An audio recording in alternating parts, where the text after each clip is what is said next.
এই একটা বড় অংশের টিচার ওনারা ঢুকে একটা নির্দিষ্ট দলের তারা একটা অ্যাম্বিয়েন্স তৈরি করেছে, একজন সাংবাদিক আমাদেরকে নিশ্চিত করেছেন। তো এই যে আশঙ্কার কথা, এই কথা কিন্তু আমরা দীর্ঘদিন ধরে বলে আসছিলাম বিশ্ববিদ্যালয় প্রশাসনকে।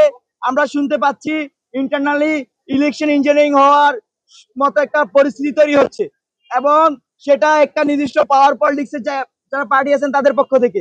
তো এই যে আশঙ্কা, সেই আশঙ্কা আমরা দীর্ঘদিন ধরে করে আসছিলাম। আজকে সেই আশঙ্কা মাঠে দেখা যাচ্ছে, শিক্ষার্থীরা আশঙ্কিত। আমি কার্জনে ছিলাম, সেখানে আমি চেষ্টা করেছিলাম যে কার নামে এটা পূরণ করা হয়েছিল, সেখানকার কেউ বলতে চাচ্ছিল না। তো তার মানে নাম প্রকাশ করতে যাচ্ছে না।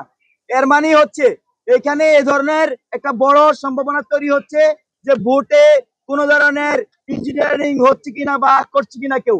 এবং আমরা জরুরি সংবাদ সম্মেলন ডেকেছি বৈষম্যবিরোধী শিক্ষা সংসদ প্যানেল থেকে।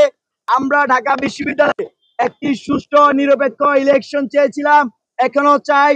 আমরা মনে করি আজকের এই দিনে ঢাকা বিশ্ববিদ্যালয়ের শিক্ষার্থীরা ভোটের মাধ্যমে তাদের যোগ্য নেতৃত্ব খুঁজে নেবেন। জুলাই অভ্যুত্থানে এই ক্যাম্পাসের শিক্ষার্থীরা অবদান রেখেছে, সারা দেশের সকল শিক্ষার্থীরা অবদান রেখেছে। তারা এই ছাত্র সংসদ গুলো নিরপেক্ষ ছাত্র সংসদ তারা প্রাপ্য।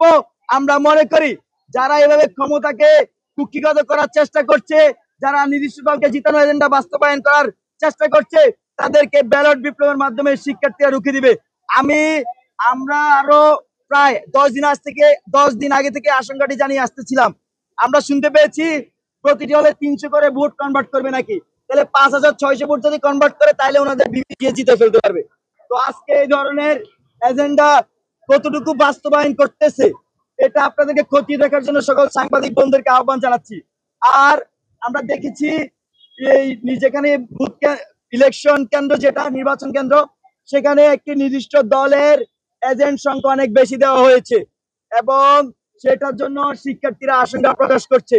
তো সবকিছু মিলিয়ে আমরা এখনো আশা রাখতে চাই এই ইলেকশনে যে যে ধরনের কলঙ্ক তৈরি হচ্ছে সেটা আপনারা খুঁজে বের করবেন, এবং বের করে জাতির সামনে উপস্থাপন করবেন কারা ক্ষমতাকে চুরি করতে চায়। আমরা দেখেছি হাসিনা ক্ষমতাকে চুরি করতে গিয়েছিল, আমরা দেখেছি হাসিনা রাতের ভোট করেছে, আমরা দেখেছি হাসিনা ইলেকশনে ডামি ইলেকশন করতো।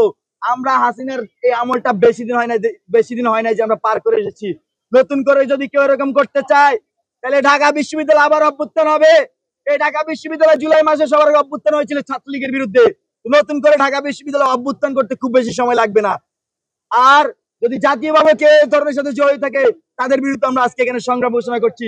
আমরা আপনাদেরকে সাংবাদিক বন্ধুদেরকে আহ্বান করছি, আপনারা জিনিসটা আরো ক্ষতি দেখেন বিস্তর, কোথায় কোথায় এই ধরনের কারচুপির সাথে কে কে জড়িত, বা এটা হচ্ছে কিনা আরো কতটুকু হচ্ছে। ধন্যবাদ সবাইকে।